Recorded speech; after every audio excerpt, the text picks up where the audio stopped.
Welcome to the You Can Make a Living in the Music Industry podcast from Nashville, Tennessee. I am your host, John Martin Keith. Celebrities, working class musicians, and people who work behind the scenes in all areas of the music industry will share their stories, encourage you, and give practical advice of ways you can make a living doing what you love in the music industry. This episode is brought to you by Edenbrook Productions. Edenbrook Productions is the company I founded to help musicians grow in their craft. Are you a songwriter, but maybe you've been told your songs aren't quite there yet? Or are your songs ready, but you don't feel stage ready? Or maybe music is your passion, but you feel imprisoned by your day job and you don't know what to do next to make your dream a reality? Well, Edenbrook Productions is here to help. We offer consulting services via phone call, Skype, and FaceTime. And for the You Can Make a Living in the Music Industry podcast listeners, we're offering an introductory 1-hour consultation special. Click on the link in the show notes to contact me, and let's get you making a living in the music industry. Hey guys, thank you so much for joining our conversation today with my friend Jordan Childs. Jordan is one of these friends that I've never actually even met in person, but because of technology, I'm able to work with people and talk with people all across the world that I would never have dreamt of 15, 20 years ago. So Jordan is one of these guys that I get the great privilege of working with, even though we've never actually met in person. And we have a really cool story of how we met. So you'll have to listen to our interview to find out why, but I'm excited for you to find that out and for you to hear his story because he's such an amazing drummer and piano player and all-around musician. He's got to work on TV shows, on commercials, and all kinds of stuff. So sit back, get your pen and pad, get ready to take lots of notes.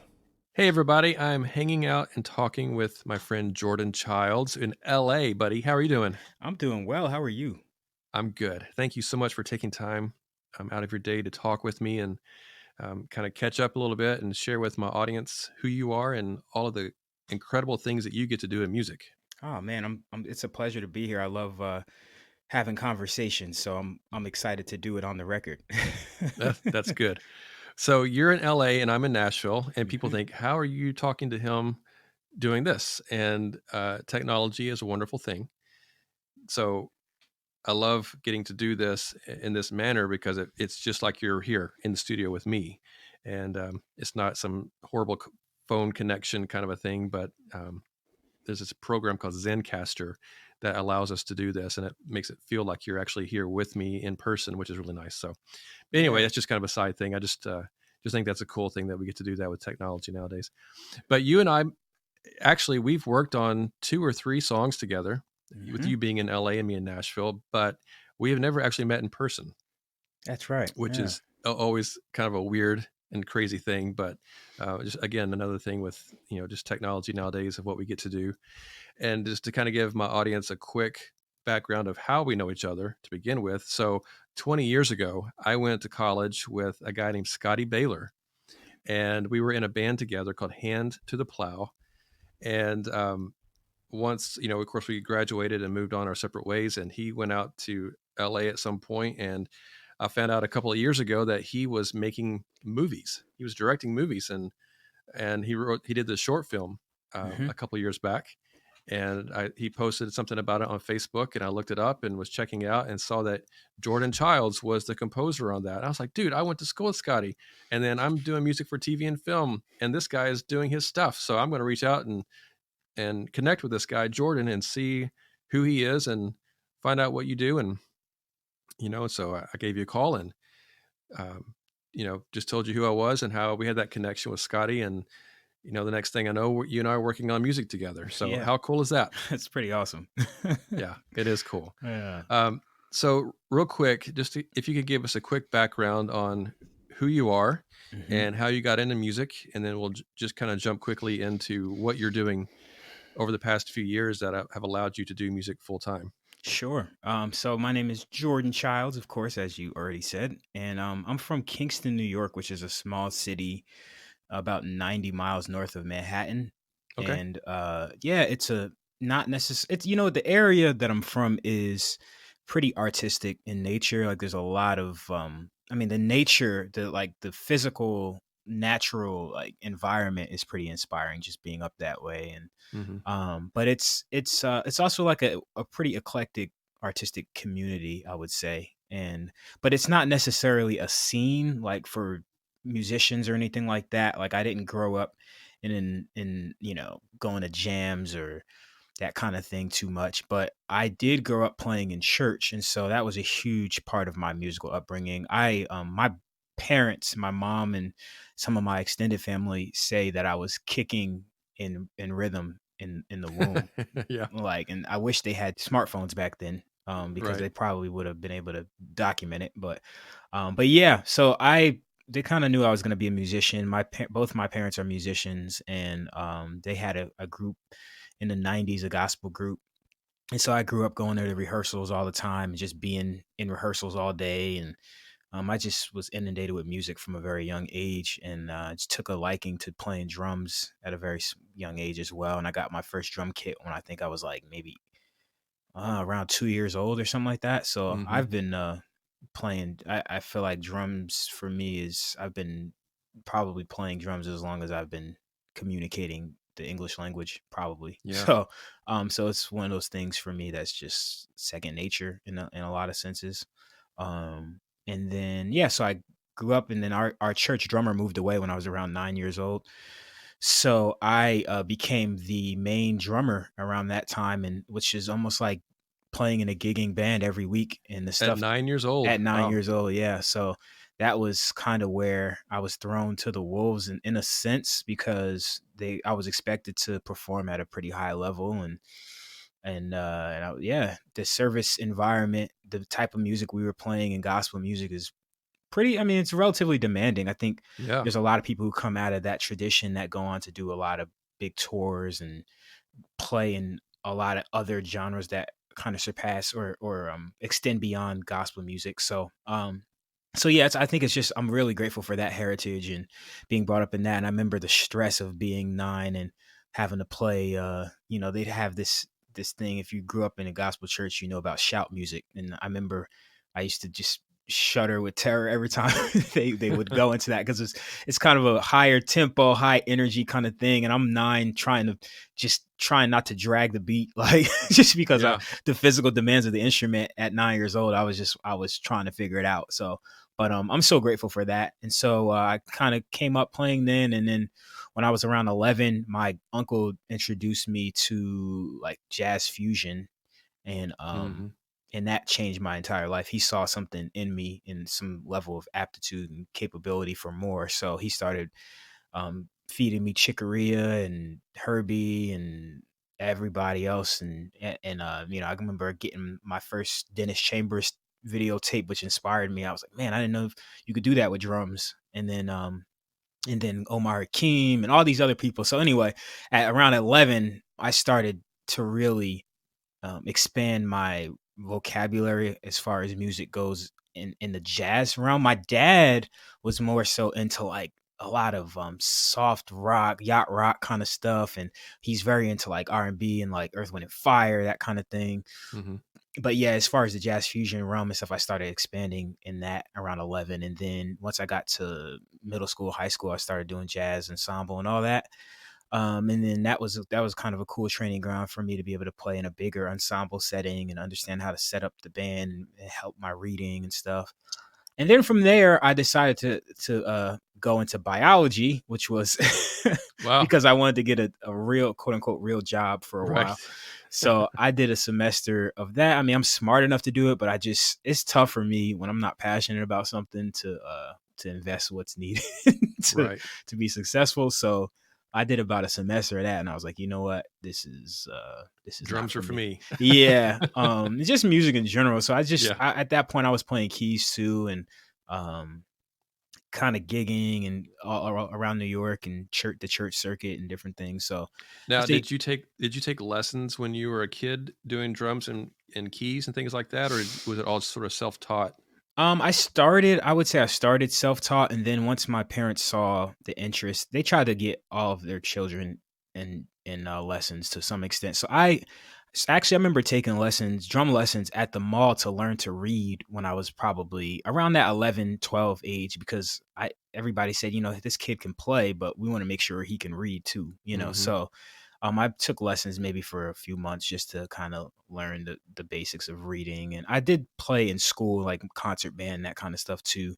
But being able to contextualize reading to the drum set the biggest reason I took lessons. I took one lesson. My cousin is also a drummer. I have a very, very musical family. So I remember taking one lesson with him where he was kind of helping me with some stuff. But I mean, I think I was largely self-taught, which I mean, my philosophy is that I think obviously the work you got to do on your own. And I think at a certain point, the discovery, if you're an intuitive or a inquisitive person, I should rather, you do a lot. You can learn a lot on your own, especially in this day and age. So I would say that lion's share of a lot of things I learned came from self-taught kind of thing.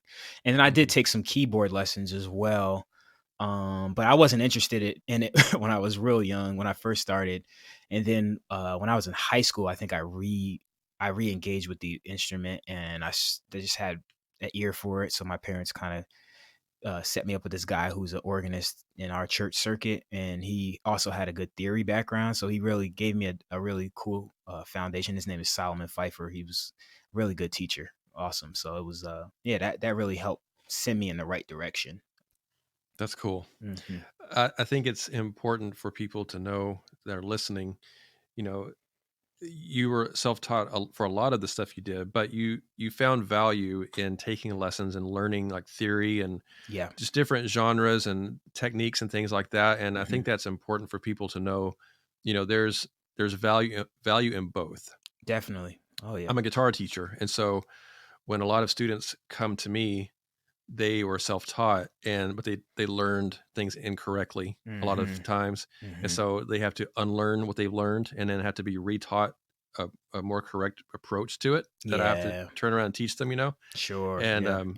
and that transition can be hard sometimes. So I think if you can combine, like you said, combine those things, the passion for going out and exploring on your own and learning how to do certain things, but then maybe getting the details more correctly, by doing lessons and Hmm. kind of going that route is good for everybody on some Oh degree. yeah, I think it is essential, and I think it can. I love the private lesson. Like I'm a huge advocate for that. I tell people all the time, you should just go take lessons so somebody can really drill down on your playing and help you have like a very tailored approach to your growth.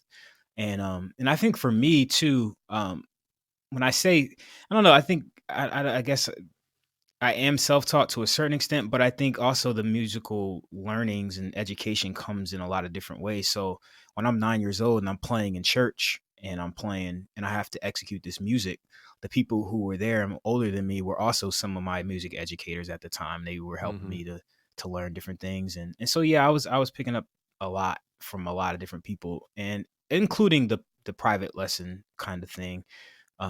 It all served together. And then for me, I'm just a natural learner. Like I've always just been really interested, curious, and getting into details and reading. And I consider myself pretty studious. So Yeah. all along I was kind of doing that. And then after I did the biology for a semester, I said I'm gonna audition for Berklee because I got it. I've always wanted. It was something in my head during high school, and I remember having a conversation with my dad. And he was like, "There's no way you're going to music school. You need to get a real job."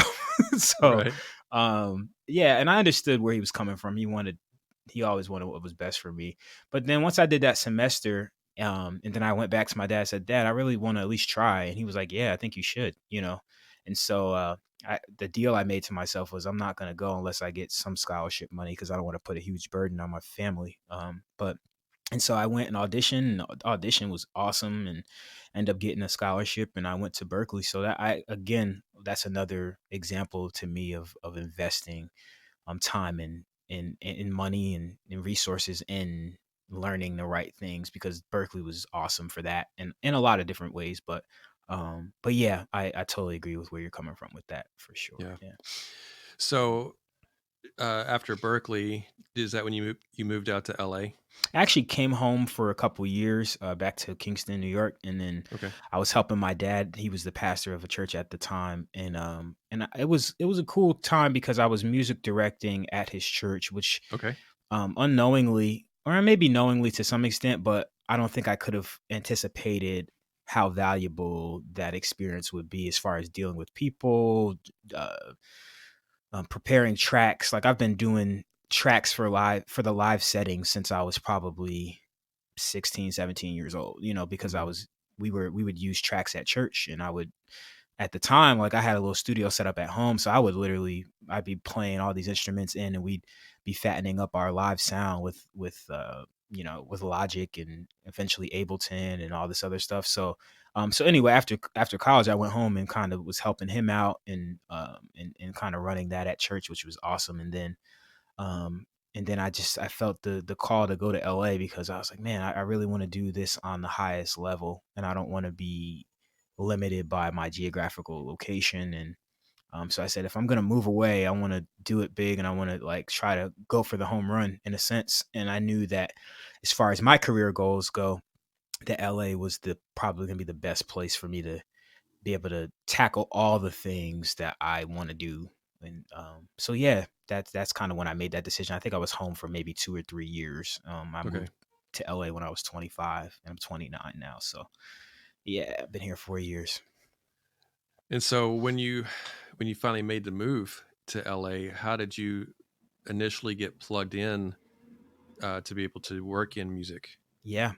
So the first thing, actually, it's I was actually really able to almost immediately apply the music directing things that I was practicing at my dad's church. I ended up getting a job at a church called Discovery Church here in the greater LA area. It's actually in Simi Valley. It was the first place we went. My brother and I moved to LA together, actually, and my Okay. brother is an aspiring television writer. He's kind of making his way up the ranks for that now, Nice. and he's doing real well out here as well. So we moved here together, both to kind of pursue the dream. And but the first place we went before we even went to our apartment, we went to this church because my brother was insisting on us finding a church like before we even Yeah. had a place to live.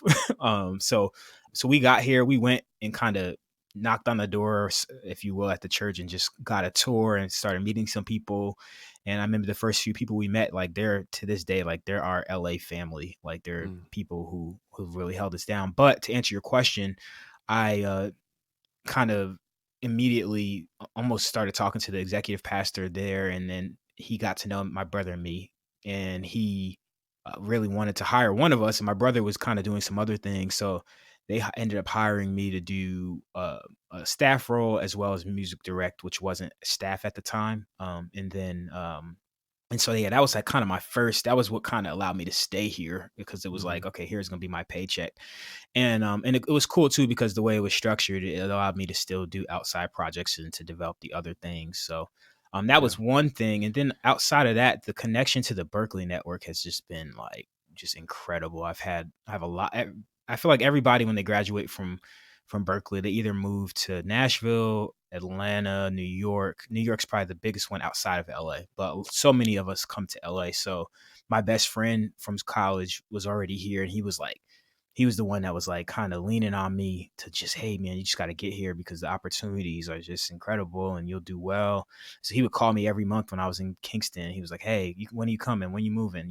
So Hmm. when I got here, he was big. And then there's a drummer named Gordon Campbell who is he's a longtime family friend, and he's like kind of a mentor to me.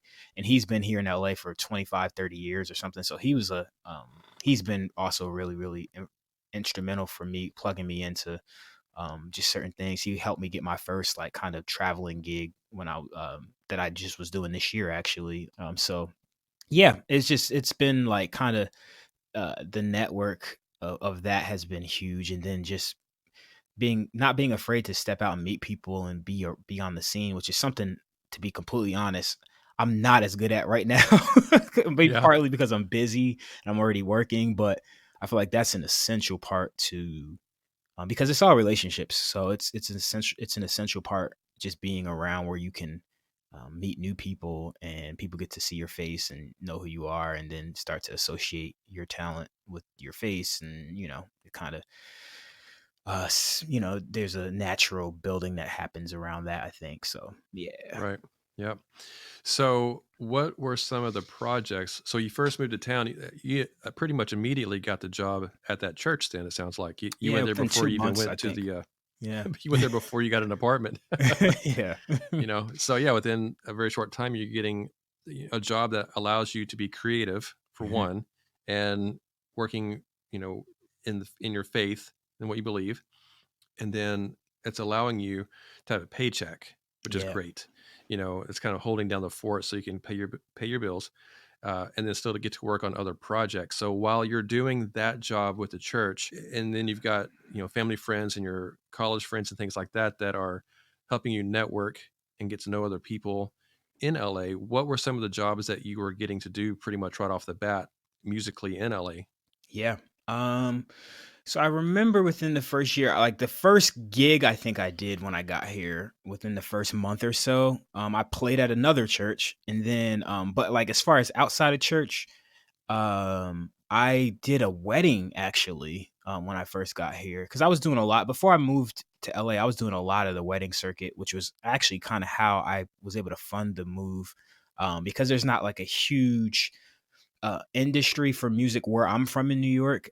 The biggest opportunity for me was to I got involved with this big wedding corporation kind of thing that Mm-hmm. they staff bands. And there's a segment of it called Lucky Devils that's out here in LA.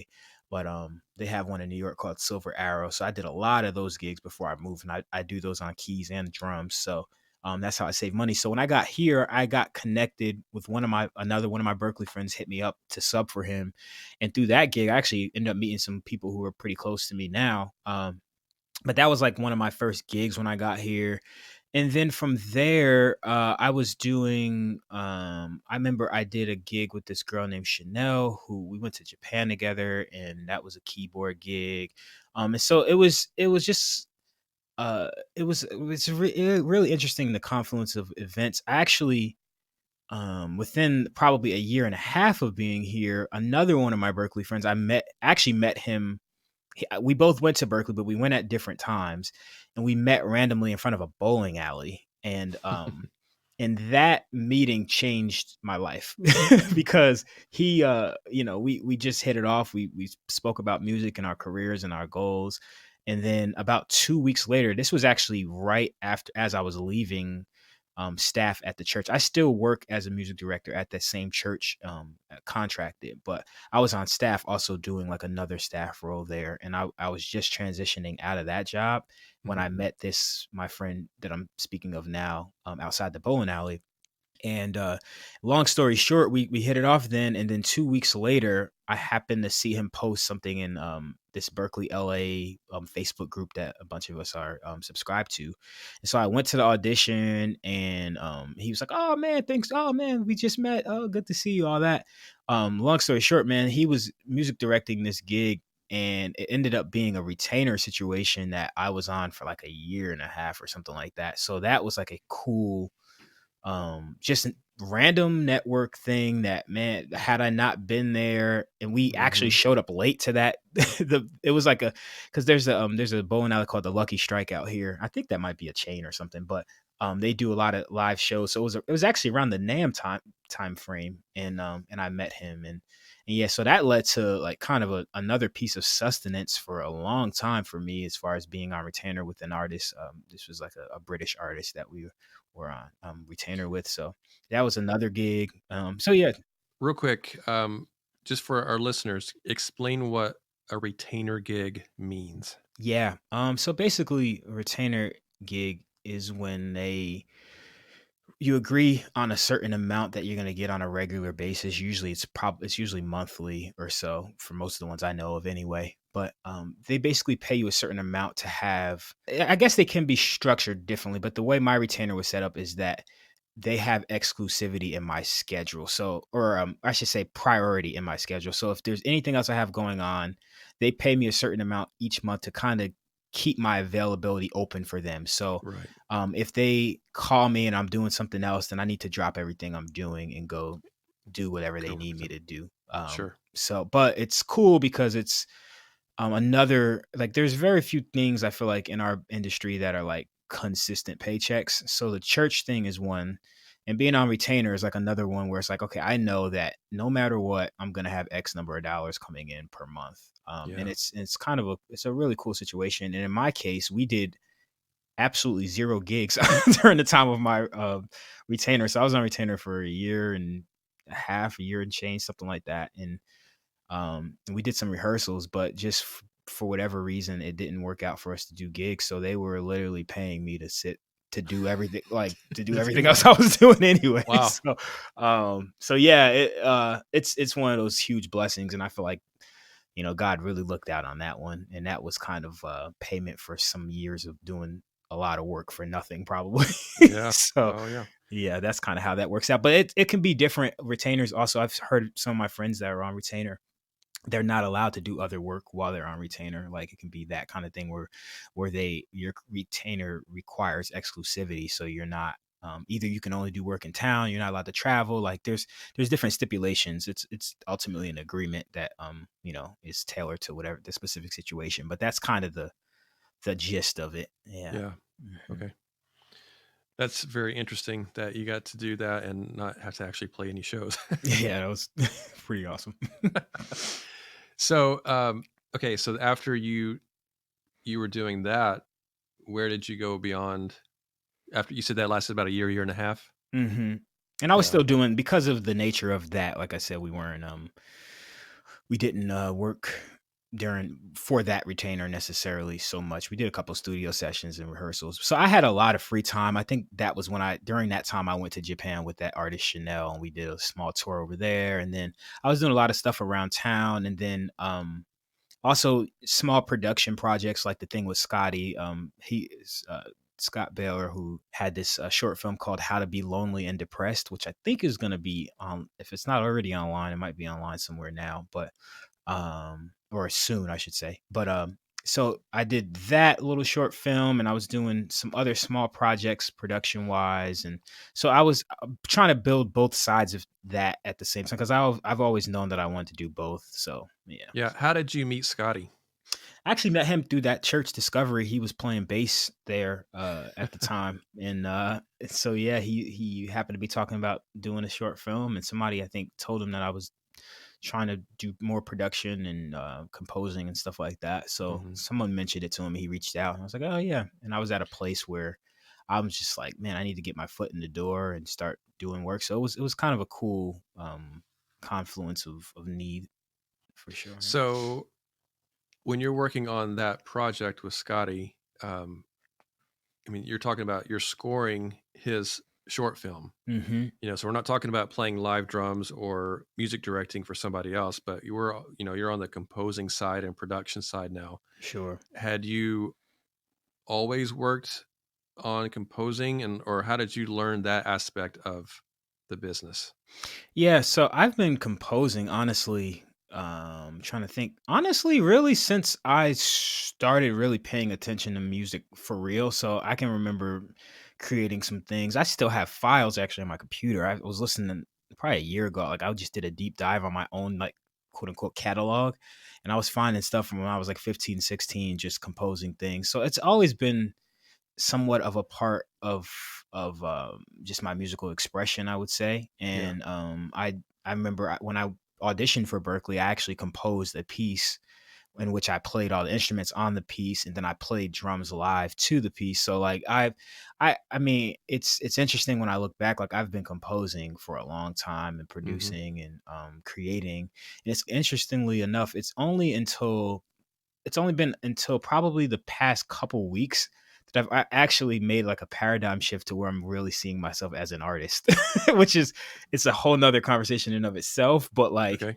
But yeah, like I've been composing to answer your question. It's been a part of my expression for a long time. And even at Berklee, I didn't get a performance degree, even though I knew I'd always be playing, and I was always practicing and stuff at Berklee. But my Hmm. degree was actually in like composition and Oh, okay. production and stuff like that, because I knew Okay. I wanted to round out my skill set and have the ability to be marketable in that way. So Yeah. yeah. You were prepared when you went out to LA to be able to do that, to do Mhm. composing and producing and things like that. Yeah, to a certain I feel grateful for that in a lot of Yeah. ways. Yeah.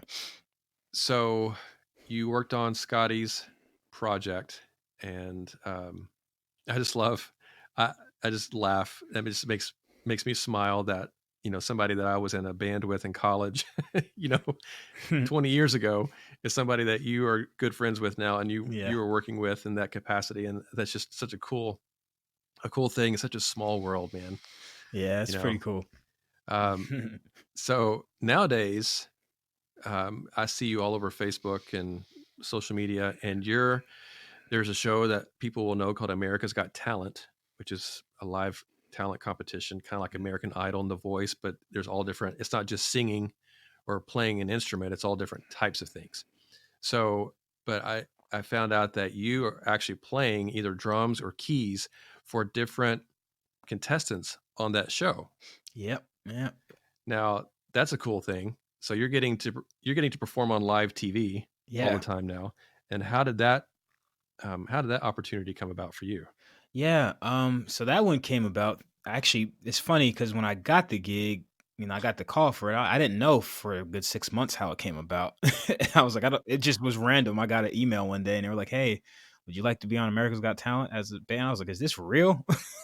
So this is from the show itself, the production company? Yeah, one of the people who staffed the band, like they just reached out and said, "Hey, we found out about you," and they didn't even tell me how they found out about me.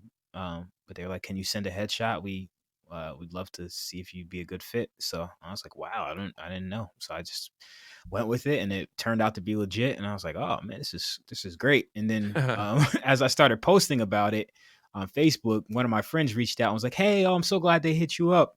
He was like, "Yeah, I told them about you." So, and that friend was somebody I met randomly at a party for my dad's friend's 70th birthday. Like it Oh my was just goodness. random. But Wow. the guy who was there, he happened to also be another Berklee grad. So we hit it off. He's actually, I think he's the music director for the Jonas Brothers right now. The Okay. guy who I met. Yeah. Of Which course he is. again, this is LA. Like it's just so like Of course it is. random. LA is just the most random city in the world. So that's kind of how that happened. We met and we had a really good conversation. He actually has a cool podcast too. But anyway, yeah.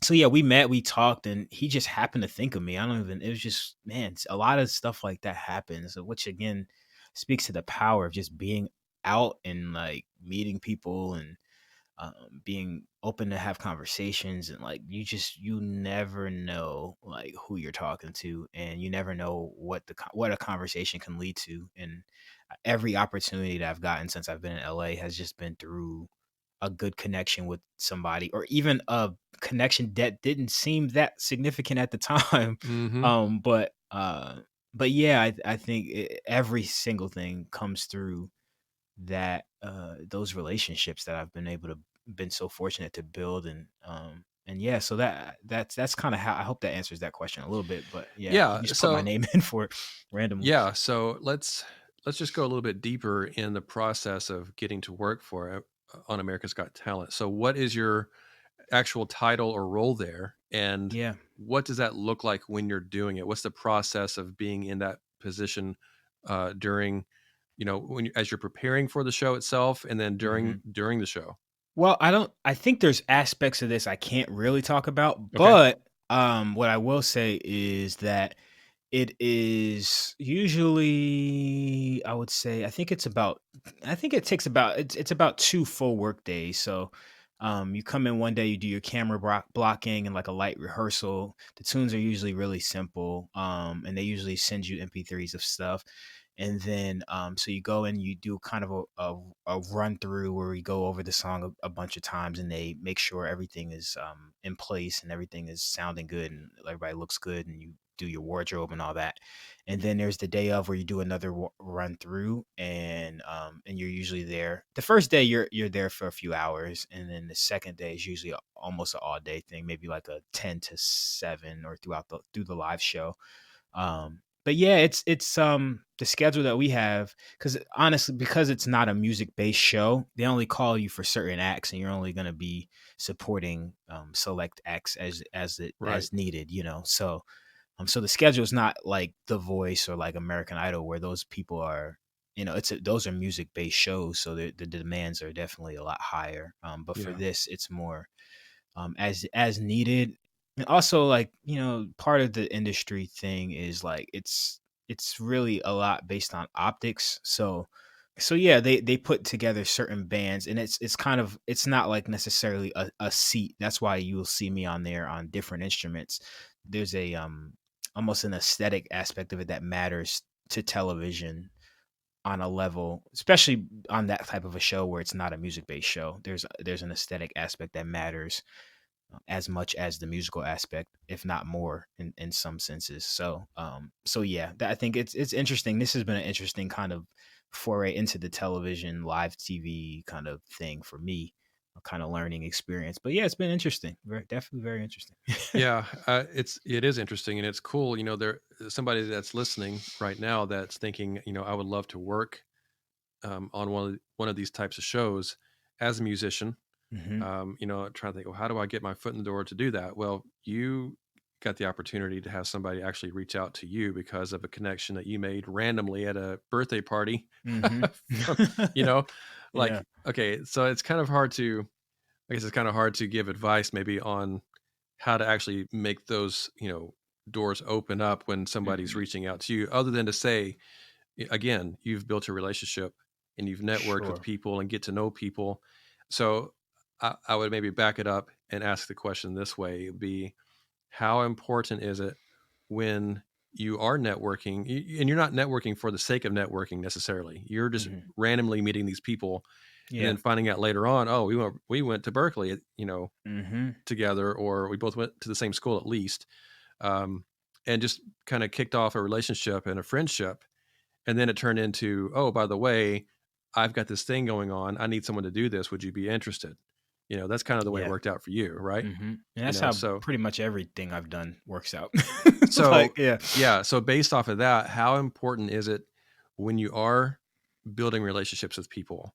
Like what would you say, this is kind of a weird way to ask the question, just because I always tell people, don't build a relationship for the hopes of getting something else out of it later on. Right. That makes Yeah. sense. Totally. Don't go into that, because people are going to see that. They know when that's coming, Hmm. and they're going to push you away real fast. But for the sake of argument, if you're just getting to know somebody, like how do you tell somebody to build a friendship with somebody, Hmm. knowing the back of your mind, well, this is LA or this is New York or Nashville or Yeah. whatever.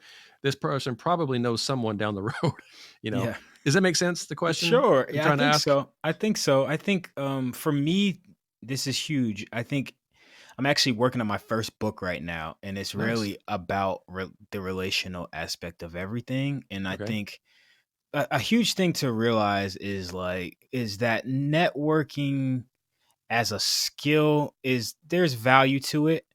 And it reminds me, I'm rereading. I've read this book before, but I'm rereading Seven Habits of Highly Effective People. Yep. And so when I think of networking, I think of that as Stephen Covey kind of, the principle that he kind of lays out is there's a primary greatness and there's secondary greatness. So secondary greatness is akin to things like that he one of the examples he uses is personality ethic versus character ethic. So personality ethic is the ability to be persuasive and to be eloquent in your speech and to be charismatic.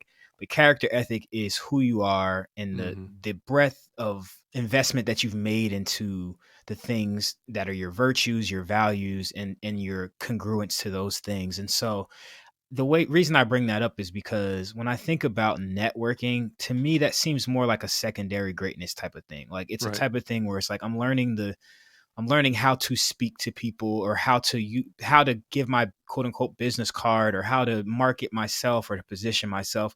And I'm not saying there's no value to that. There's definitely value to that for sure. But I think the thing to me and in my experience has been more impactful and has led to a better reputation, and I think is continuing to further my career, is I really want to build genuine relationship through genuine interest in what other people are doing, Right. Yep. and trying to figure out what can I do to serve you at the time of meeting you. A good way to serve you is to just listen and to not be so self-interested that I can't insert myself into your story, into your life, and to be able to learn more about what's going on with you. And I think Right.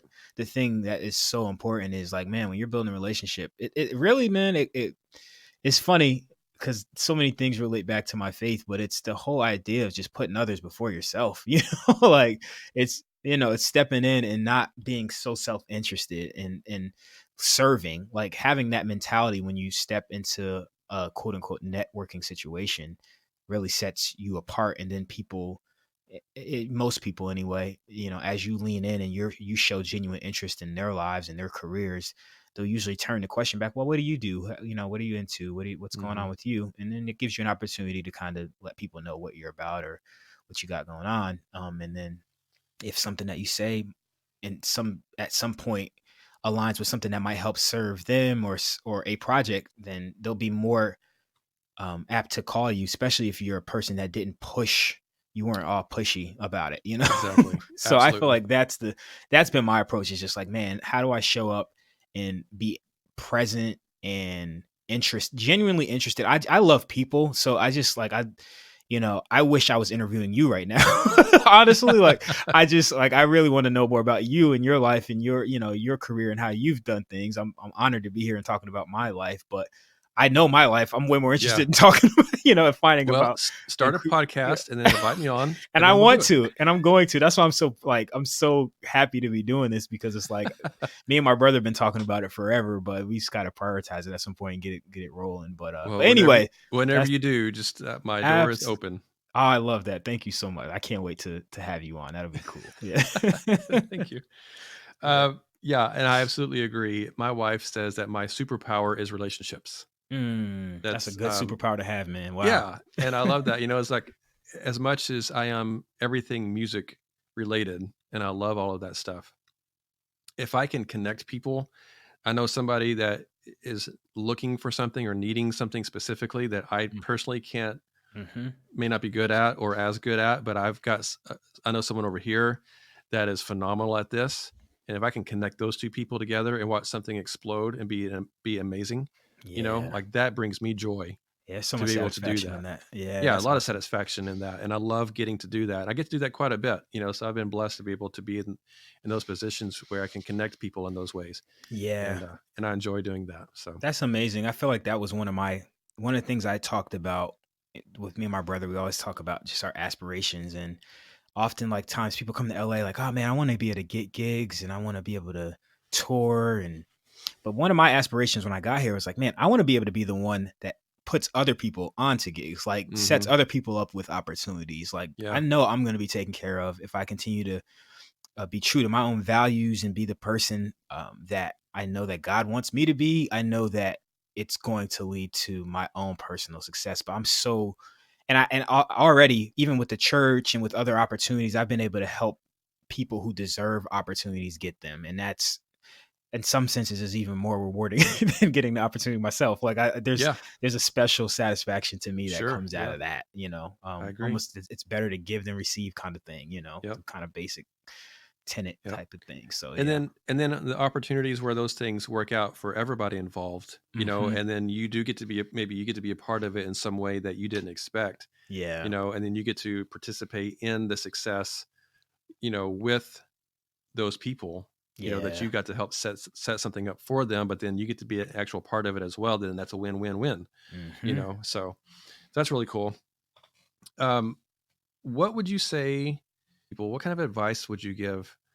Well, let me think about this first. Let me back up for a second. Hmm. So you're a drummer Hmm. and you play keys and you sing, correct? We didn't talk about it, but I think you sing, right? Uh no, I'm a vocoder uh Yeah, online person. I don't even yeah, I don't really sing. I vocode and I play, but I do play bass and a little guitar and right. Yeah, keys and you play a lot of drums different instruments, Mhm. and you've done some commercials and different TV projects, right?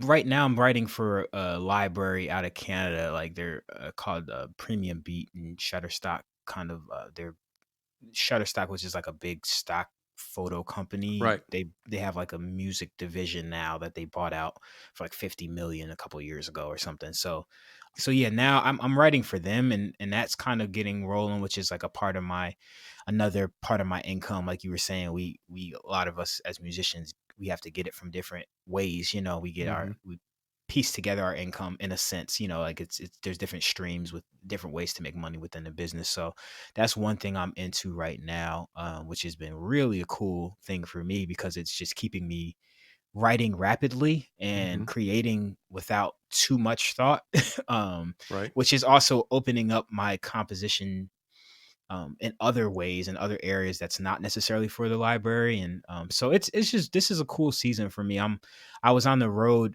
Uh, so like this year, I feel like is a year. It's kind of a tale of two.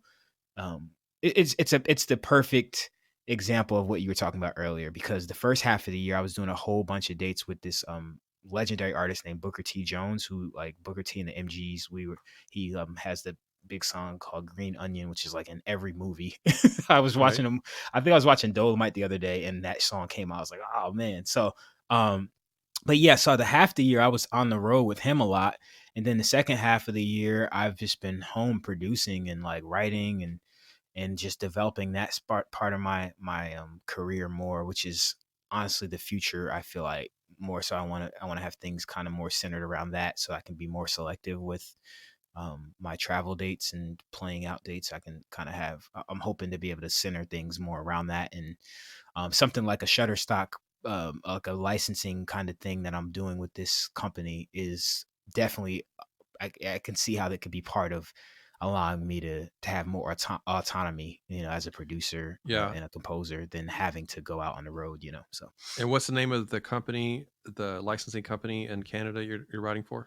it's called Premium Beat, and they're a subsidiary of Oh, Shutter. Shutterstock. So I Yeah. think if you did Shutterstock Music or Premium Beat, I think you'd find it either way probably. But Yeah. yeah, I So have some stuff on there right now.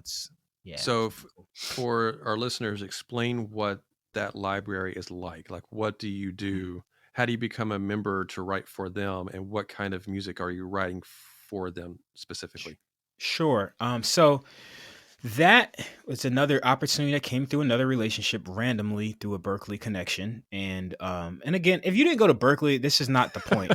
The point is the point is like I honestly like it's been being in LA and just um being around people who are also working, because Right. the fact of the matter is nobody can do everything. So there's going to be this happens to me all the time where it's like, you know what, have something else going on, so I need to pass this opportunity to someone who's worthy of it. And if you come to mind because because you just met this person and you gave them a good vibe, then they're way more likely to call you because they know about you, because they just saw you, they know, they might have heard you play, or they might have been exposed to some of your music. And then it becomes a no brainer. It becomes a kind of a utility. Like, I got to call somebody and you can do it. So I'm going to call. So it doesn't have any, I mean, the Berklee thing is definitely really cool. But the point here is that, it comes through just being available to people. Right. Anyway, so going back to the licensing thing, I got the like kind of tried out for them, and then I sent in some tracks, and they're like, "Oh, cool, you can do this." So, basically, I write probably 2.5 minute to 3 minute kind of cues that mostly They mostly sell their music to a lot of advertisers. So there's like the music you might hear in a YouTube video. They every month they send out a newsletter, and so this month they had one of the songs in their library that was in like a Samsung commercial in like Germany or something, and then maybe there was one really cool one where they were putting the music to, like, they just opened like a skyscraper somewhere or something like that. They just finished it, and then the music from our library was part of the soundtrack to like this huge light show they did or something. So Yeah. the placements for the music are really diverse. So they actually have a pretty diverse catalog of music. I find myself doing a lot of either hip hop or like pop stuff for them. And I a lot of times will reference the stuff that's in like Apple commercials or Samsung commercials, or sometimes I'll just literally listen to commercial. Like, I'll just turn the TV on and find a reference of something that's just on a commercial, because if it made it to that, then it's probably pretty marketable if it made it all the way to TV. So to answer your question, I'm writing kind of a little bit of a range of stuff right now, but most of it leans to a more pop or urban hip hop kind of bent, I would say, which is another cool aspect of what I like to do in composing. But yeah, it's a cool opportunity. The way this one is set up is that they pay you per track that they accept from you, and then you get to keep your writer's share of the of your back end. So So they pay yeah. you up front, like an upfront fee? They pay me up if I send them a track and they're like, "Yeah, we like this. We'd like to put this in a library." Then I go through the process of like the delivery, which is like preparing stems and Mhm. track names, BPM. Like there's like a process to putting it in the library. Yep.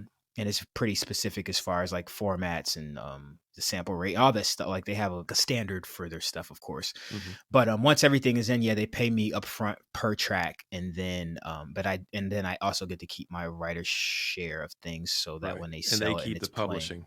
and they keep the publishing for Yeah. this, So yeah. is it So it's an exclusive deal per song? this one is, yes, this Yeah. one. So the stuff I write is stuff that's only for them Right. when I for this, yeah, this Yeah. particular So library. But some of them aren't like that, I know. yeah, for listeners, there's exclusive libraries, there's non-exclusive libraries. Most music, quote unquote, music libraries that we write for are exclusive, which means that only they can pitch the songs. You Hmm. can't have three or four, five different agencies pitching the songs for you. It's Correct. exclusive to that one particular library, and then they can pitch it. They can pitch it out to different shows and networks and different things like that. But it's only Hmm. them that can actually do it on your behalf. Right. So, Yeah. but Hmm. that's cool that they pay you an upfront fee, because a lot of them don't do that. A lot of them it's just a back Hmm. end writing thing. That's all you get on the music library side of things. So I see. Yeah. I feel very fortunate. I've a lot of my friends have said the same thing. So I'm like, man, I'm trying to take advantage of it. So I've kind of centered around trying to make that, especially because I'm trying to move more, trying to figure out more ways in which I can center my career around production. hmm This has been like a kind of a cool step into the door of that, because the money is good enough where it's like, oh man, I could stay home, and if I did this every month, I could kind of live off of this yeah, even, so yeah. and then that Well, doesn't even count the right what could happen as far as passive income once it's out there. So exactly. Yeah. yeah. And like I said at the beginning of this, you and I have actually written a little bit for um, some opportunities like this, because Yeah. I write for a couple of different libraries as well, and then I also have sync licensing agents that I write for that are pitching actual songs to different shows and films and whatever. How does Um, that side of things work with, like, with the agent thing? I know you're interviewing me, but I do want to oh no, wanted you're to fine. ask that question. Sure. Yeah. So it's kind of two sides of the same coin is the way I try to describe it. So like the music library side of things, like you and I do for that. Hmm. So you're doing for Premium Beat. I write for a company called Scorekeepers and one called Mibe, and I've worked with one called Amazing Music Tracks, I think. So what they do is, like we said, it's exclusive. So you write a song, or a minute and a half, two and a half minute, usually instrumental track for the most part, because this is like all underscore bed Right. music underneath dialogue kind of stuff on different shows, Hmm. reality shows and sports networks and things like that. Correct. Um, Yep. so they pay you, like you said, they pay you for, you get to keep the writing royalties for the performances and that kind of thing, and then you're getting paid on the back end royalties. So most of the time you don't get paid up front, but you're getting that. Thankfully, that's nice. But most of them don't do that, and that's just kind of the normal way it goes. So Hmm. then the other side of the coin is the sync licensing side of things. So that's Hmm. where you're actually creating like a song that you would hear on the radio, Right. but Right. that Right. is being pitched. You're getting those signed to a sync licensing agent who Mm. will send those songs out to music supervisors for TV shows or for movies. I see. So that was the missing piece for me, because I know about sync licensing. I have a friend that's who's a music super right now here in LA, but went to school with her. But I didn't know about the agent side of the thing, like that. There's a go between that can help do that. Yeah. Yeah, that's cool. So yeah, if you can bypass a sync licensing agent and go straight to a music supervisor, Hmm. that's great. If you can Obviously, you do that. save some percentage, I'm guessing. Well, there's that, but if you can build that relationship, and that's not to say don't go with the sync licensing agent. Obviously, yes, do that, because most of the time, most music supervisors want you to go through a sync licensing agency. Oh, really? Does it make it Because easier for them? well, it does, because they trust the licensing agent. They've got a Okay. relationship with those people, and they can reach out to them, and because the licensing agents have a catalog of music from the writers that are writing for them. So I've got 4 or Hmm. 5 different licensing agents that I write for that are pitching my music for me, and they're, for the most part, they're non-exclusive. So I can have Okay. the same song signed to 4 or 5 different agencies, I see. and I they're all see. pitching Yeah. on my behalf the same song, Okay. um, or other songs or whatever. I see. But the music supervisor will reach out to them because they have a relationship with them, like we've been talking about. They trust them, and the licensing agents can vet us as writers and artists, performers and producers and things like that. Hmm. If they think our music is good enough to be pitched, they'll sign the song. And then when a music supervisor says, "Hey, I'm looking for an Americana song for this TV show. Do you have anything?" Well, they can pull up their folders or catalog, or whatever, and say, "Oh yeah, John Martin Keith has got this Americana song. We're better together," and send it to them. If they like the song and it fits, boom, then they will license the song to put it in their show. I see. And Yeah. then, but then you get paid a sync license up front, kind of like what you're getting, but usually it's a much larger amount on the sync Hmm. licensing side of things. I see. For a TV show, it's usually like somewhere between $3,000 and $5,000 for a song to be licensed for a TV show. And it can go higher than that, but that's kind of, I think, around the average nowadays. Okay. And then when it gets into movies or commercials are really the big thing. But if you can get, a big placement in a movie or a commercial, it can be anywhere from 10,000 up to $200,000 or $300,000. Mm. That's Yeah. on the upfront sync licensing fee, and then you're still Hmm. getting paid back end royalties for your writing and and publishing and things like that. Because Yeah. they don't typically take on the sync licensing side of things. You get to keep your writing and your publishing. They just usually take a portion of the sync fee as their I percentage see. for their payment. Okay. This is the That's the agent sync you're talking about. licensing agent will do that. Yes. Yeah. Okay. Hmm. So now, if you can go straight to a music supervisor, you can probably cut that out. But that depends. Most people can't do that. Some people are Hmm. able to do it, but again, it comes back to building relationships. I've built Yeah. relationships with a few supervisors that I can go straight to and pitch some stuff. That doesn't mean they're going to use it, but I can at least have that conversation with them. But even Hmm. then, I still, and even then, they may say, "You know what? Even if you can pitch it to me directly, I know so and so here, and if you're connected with them, let's go through that avenue to get it Hmm. all, the paperwork and those types of things taken together, because they want Yeah. to make sure all that stuff is done correctly, so nobody gets in trouble, legally, and all that kind of stuff. So that's kind of the nutshell version of how that Hmm. works.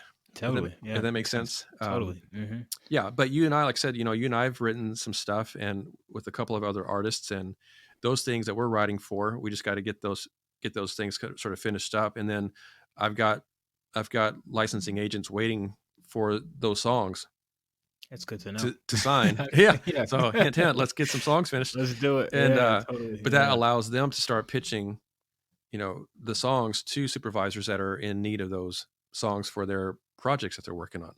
Makes And sense. so yeah, that's kind of how those two things work. Kind of some of the differences in them, and yeah, there you go. That's So awesome. that's for Yeah. our audience. There you go. Yeah. There, That's for me too. I there- appreciate it. yeah, Because I haven't done that side of things yet. So it's cool to see that that's how that works. That's cool. Yeah. yeah. Thank you for So sharing that. and even on the music library side of things, there's, like, with scorekeepers and MIB that I write for, they're a little different than, I think, from what you're talking about with Premium Beat, because there are certain ones, so with MIB and scorekeepers and those types, like I said, they're exclusive, but I can turn, they'll send out a brief saying, "Hey, we're looking for this kind of music for Hmm. this type of a show."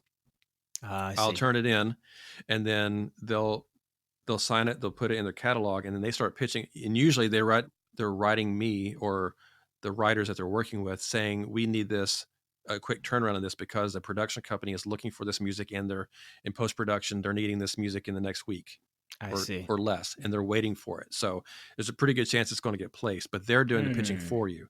I So see. whereas where I'm guessing what Premium Beat, what it sounds like, because it's with this, like, Shutterstock, you can go on, like, Shutterstock with just the photos. You can go on, anybody can go on their website. You Hmm. can pay to license that and use that picture or that song, and anybody can do it and put it in their videos Hmm. online on YouTube or on a commercial or whatever. Mm-hmm. where it's an individual kind of setup as opposed to the music library staff is pitching the songs on your behalf. Does that make sense? Yes, So yes, there's sort yes. of That two makes different sense. worlds just in the music library side of things, and then there's a Hmm. sync license. So there's kind of three areas of how that works. Sure. One other question I have for you is Yeah. where have you found the most traction in your career? Like what side of the as far as those three aspects of this part of the industry goes, where what have you found has been the most successful or the easiest to navigate or is your favorite? Like what would you describe?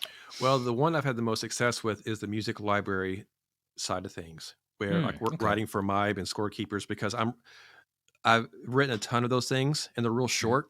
Mm-hmm. When you're writing instrumental music, it's a lot faster than trying to write a song and come up with lyrics and melodies and Yeah. vocals and all that kind of stuff. And they're only, a minute and a half, 2 minutes long. Mm-hmm. So, it's real quick and easy to come up with those things. Now that musically, I've really been stretched doing those things because there's all different kinds of stuff that I've written for them that I would have never ever thought of doing in my own career personally. Right.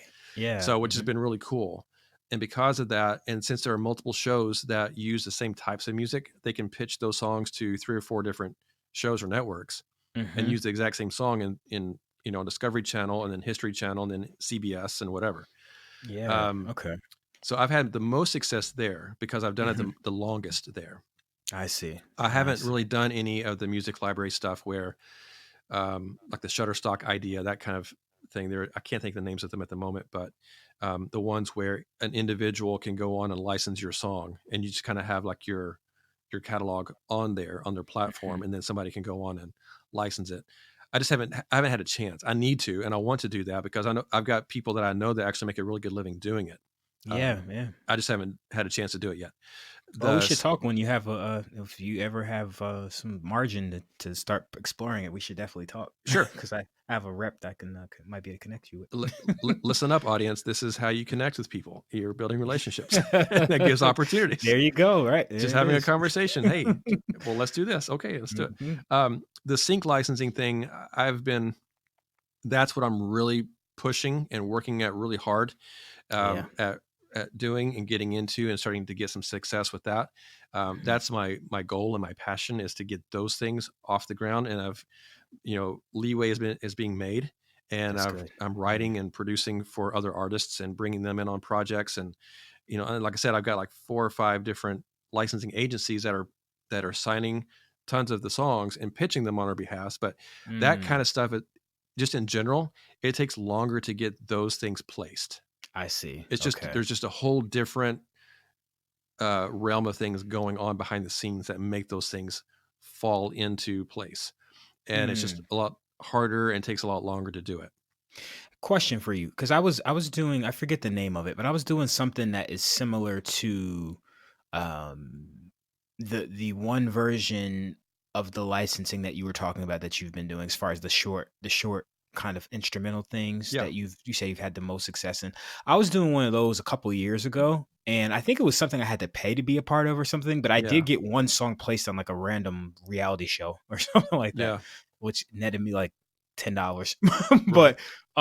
But anyway, my question was gonna be like, for you, has it been the companies that that you were talking about that you write for, is that something, how did you get involved with those? Like what was the process for you for Yeah. that? So again, relationships really to Hmm. get my foot in the door. So I was writing with a friend of mine. He was signed to a licensing agent, Hmm. and I've known him for years. And so he let me start writing with him. And that got my foot in the door to start writing for The Young and the Restless on CBS. Hmm. Yeah. And so I started getting some music on that with him. And then there was another a music library that was Scorekeepers that he was writing with them as well. And we had gotten some stuff together into their catalog. And so since when you've got somebody that's already writing for a company Hmm. and then you do a co-write together, well, that you have to sign an agreement, a contract saying that, even though I'm not a part of that company writing for them, it's because they're going to license the song or put it into their catalog to be Hmm. licensed. Now I've got to Right. sign a contract saying that they can do that, but that gets me into their system, Sure. so Yeah. then I'm able to start writing for them individually, Mm. and then that sort of opened the door to do that. And then and the same thing with Mybe, another friend of mine that I was writing with on some TV stuff. We got connected through an online course of learning how to write for sync specifically, that kind of thing.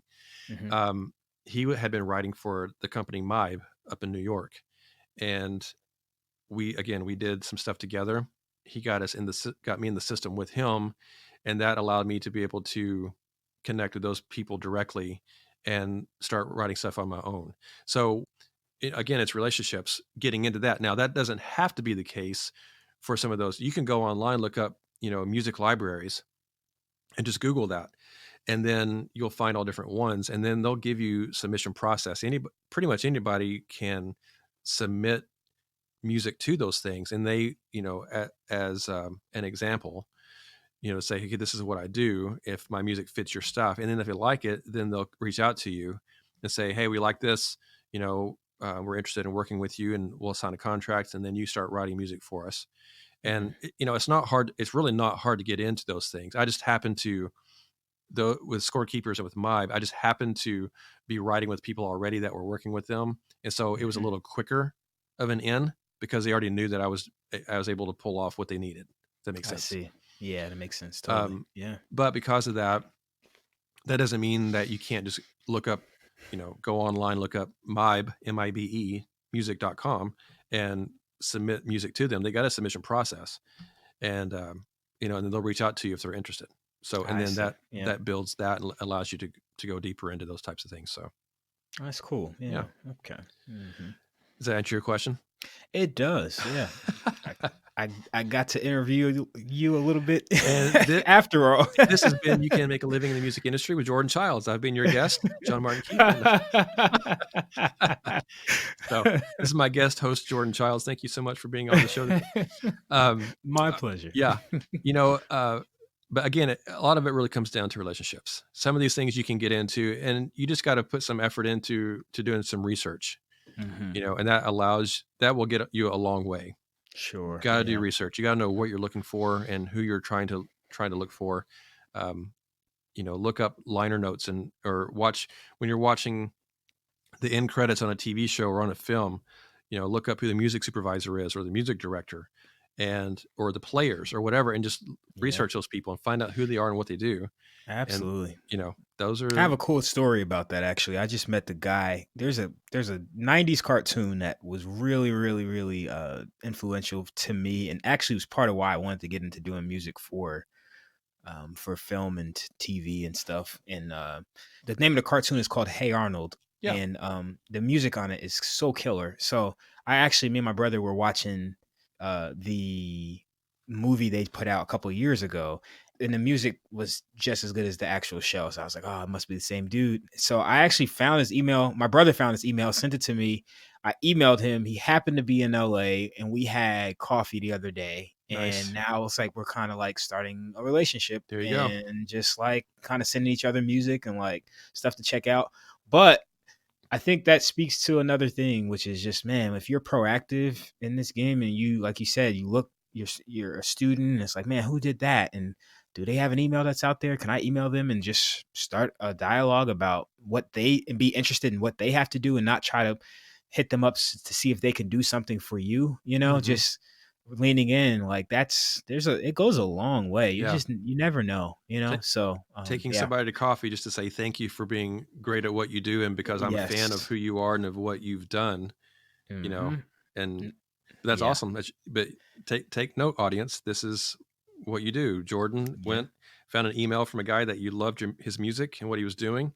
He's willing Hmm. to take you or let you go to coffee with him, and then things just kind of roll from there if they decide to. It may not happen, but if it does, then there you go. Exactly. You'd be surprised how accessible people can be, Hmm. So it's just a matter of putting those feelers out there, and man, it was such a good. Yeah, it was, if somebody takes the time to respond to something like that, a lot of times, and they will make time to have coffee with you. A lot of times they're probably pretty decent people. In my experience, it's been anyway. Yeah. And so the connection was cool. Like it was really awesome. And I want to do more of that kind of thing. and again, not don't try to be opportunistic with it. The only opportunity that you should look forward to is getting to know another human being that Right. you like what they do. And if something happens to come from that, great, but that shouldn't be what you're angling for. You should just be there and also learn. Like, this is a guy who's done music for television for Mm-hmm. years, and just being able to ask him questions about things in the business. He was incredibly gracious about sharing so many industry secrets and things, best practices, just things I should know as a young composer. That's as valuable as anything, you know. So yeah, that's what I would definitely. And there's a book called The Proximity Principle that I've been reading by this dude named Ken Coleman, who's associated with Dave Ramsey, who's in your area. Yeah. Just down the street And from so me. right, yeah. So We used to go to but church yeah, that together. say that again. So we used to go to church together. Oh, that's crazy. I didn't know that. Yeah. Yeah. Dave Ramsey. I'm a huge Dave Ramsey guy. Oh, me So, too.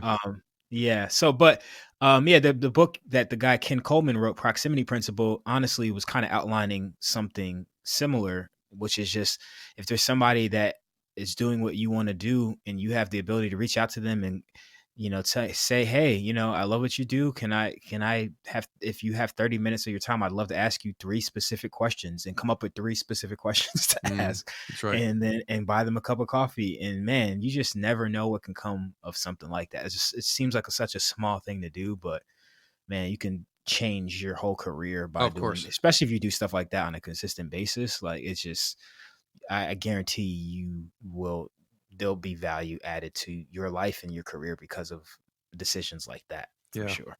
Yeah.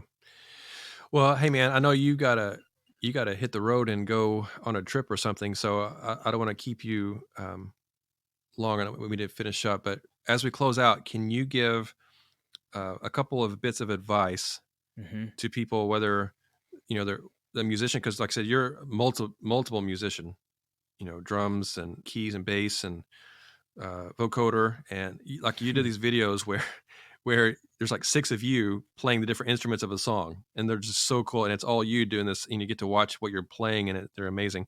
I appreciate that, man. But what's some advice that you would give to listeners that are wanting to get into, whether it be playing out as a live musician or in production and scoring and doing the different things that you're getting to do for a living? What would you tell somebody that's trying to get into this? Some steps to do, or some steps maybe not to do? Yeah, the biggest thing I can really say is decide who you want to be before you decide what you want to do. That's the thing I talk about. And I know it might sound whatever, but I truly mean that. And everything I do and the many things I do comes out of who I am. And so focus on becoming as great of a person as you can, Okay. and focus on your character, and focus on um, living in harmony with the things, your values. And then as you start to approach what you do, allow that to just be another expression. So for example, one of my I call them my B words because these are things I want to be. So I have 10 of them, and I'll share one right now. But one of the things that I want to be in life is disciplined. And Mm, so and I have a statement that's kind of associated with that, which is, in order for me to be able to do anything great in life is going to require discipline. And so whether that is playing keys or playing drums or producing or relationships or cooking or whatever it is, this is a superpower that if I can build a level of proficiency around being disciplined, then it's going to extend and allow me to be great in a lot of different things. So, mhm. so for me now, one way that in my life that I'm practicing it as it relates to my career is I'm doing this thing called 100 days of practice, and I'm on day 82. And so, but this is a very practical way that I'm exercising discipline in as it relates to my what I do as an instrumentalist. And so every day I'm practicing some instrument for at least 10 days, and I've done it for 82 days straight. And because of that, I'm a better musician. And Yeah. so again, I could tell you go practice, or I could tell you go network, and I could tell you all these wonderful things to do, which we can have another podcast and talk about that if you want. But none of it really matters if you don't know who you are and you haven't invested and you don't have equity in your character. That's what's going to sustain you. That's what people are going to ultimately want to hire you because of. I know people here who are incredible musicians that don't work like they could because they're jerks. So, Sure. Yep. and they didn't invest, they don't have any character equity, and that kills them. And so it would be an incredible waste for me to tell you to go be the most, continue to grow in your talent or your skill, I should say. That's a waste if you're not very intentional about who you are and have a level of clarity and congruence and integrity around that. So that's the most important thing I would tell anybody in any field, in any realm of life. And for me, the thing that has facilitated that is my relationship with Jesus. Like, and I know this is not necessarily a religious podcast, but No, but that's true though. that's Absolutely.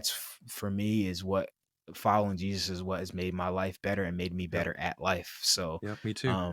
so yeah, I know you. That's awesome. I'm glad we can talk about that. Yeah. So, Absolutely. yeah, that's kind of where it all stems from, and then the outgrowth of that is being able to do. It's principle first thinking. It's like, man, when you have the principle of who you are, then outside it allows you to do a number of different things at a high level. And so, and I'm trying to grow in all those things, of course, but I believe the foundation, as I focus on who I am, is there, and it supports me being able to explore different things and grow in different ways. So yeah, that's my answer. That's awesome. That's a great answer. And I appreciate you sharing that with us. And I hope that listeners will take notes and put all of these things into practice into their lives and their careers. And I think that will help them be very successful, just in life in general, not Yeah. just at doing music, but, even though that's the point of this particular show. But those things that you just talked about apply to every part of life. Hmm. So Yep. And let me say, man, thank you so much for doing this show. I mean, I think what you're trying to do is like an incredible endeavor. And man, I just wish you all the success in this. I wish I had this I could listen to this 10 years ago and take the things that people on this podcast are talking about, and just the whole concept of this podcast, I think is so incredibly helpful. And so, yeah, I wish you all the best. And if there's any way I can continue to help support you as you do this going forward, man, please let me know. Cause thank you. this is great. This is such a good idea. And it's inspiring me to come up with a podcast and do it too. That's So, awesome. Well, I so, appreciate it. I'm excited about it. And it's been really fun so far and been successful so far. And, man, and you've been an awesome guest. Thank you for sharing all of your wisdom and information with us. And I know you'll continue to grow and learn and do more and great things. And I look forward to that. Where can people find you online so they can check out the music that you are doing and sure. kind of Yeah. see some of the things that you've done in the past as well?